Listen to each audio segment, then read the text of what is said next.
Clemence Housman was a British writer and member of the suffrage movement. She was born in 1861 in Bromsgrove, Worcestershire, the daughter of solicitor Edward Housman and Sarah Jane Williams. She was the sister of poet and classical scholar Alfred Edward Housman and of playwright Lawrence Housman. She began attending the South London School of Technical Art in 1883, and after learning engraving worked as an engraver for illustrated papers such as The Graphic. In 1908 she joined the Women's Social and Political Union, and in 1909 she co-founded the Suffrage Atelier, an artist collective campaigning for women's suffrage with her brother Lawrence and Alfred Pierce. In 1910 she became a member of the committee of the Women's Tax Resistance League, a direct action group refusing to pay taxes as part of the suffrage movement from 1909 to 1918. In 1911 she was sent to Holloway Prison for her refusal to pay taxes, but she was released after 1 week following protests. She lived for many years with her brother Lawrence, and died in Glastonbury in 1955.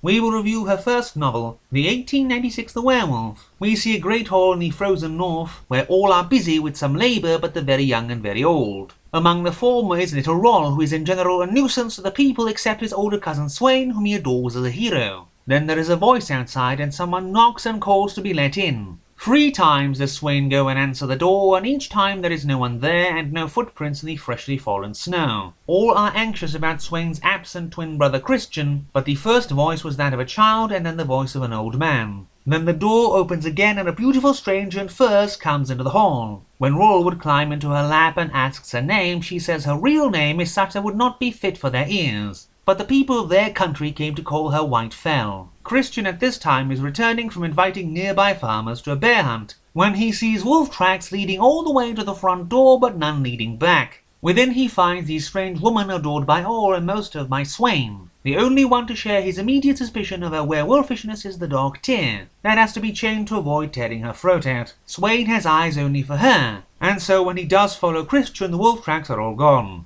And then he openly laughs at Christian's suspicions and forbids him with his violent, domineering nature to tell anything to their mother. Then little Roll, who was kissed by White Fell, disappears and is never seen again. After returning from her journey to a distant cairn, White Fell sings and reminds old Trella of her dead daughter and kisses her. And then you may guess what happens to her. The second disappearance of the only person marked by White Fell's favour isn't enough for Swain to be suspicious. While Christian is confined within his rooms, everyone thinking him mad. Then Christian runs off to the much distant chapel. In a time not thought humanly possible, his speed the only thing where he may best Swain. He would throw the contents of his holy water flask at White Fell, but she runs off just in time. Then when Christian sees Swain kissing White Fell on a different day, he pursues her for hours and hours over the frozen wastes, intent on saving his brother, pursued by wild, invisible, demonic shapes along the way. He cannot overtake her, but she cannot elude him, though she hacks at him with her axe. At last, when he drags her down a ditch, a great gash is torn from his neck and he bleeds on her, and his blood, like holy water, brings her death.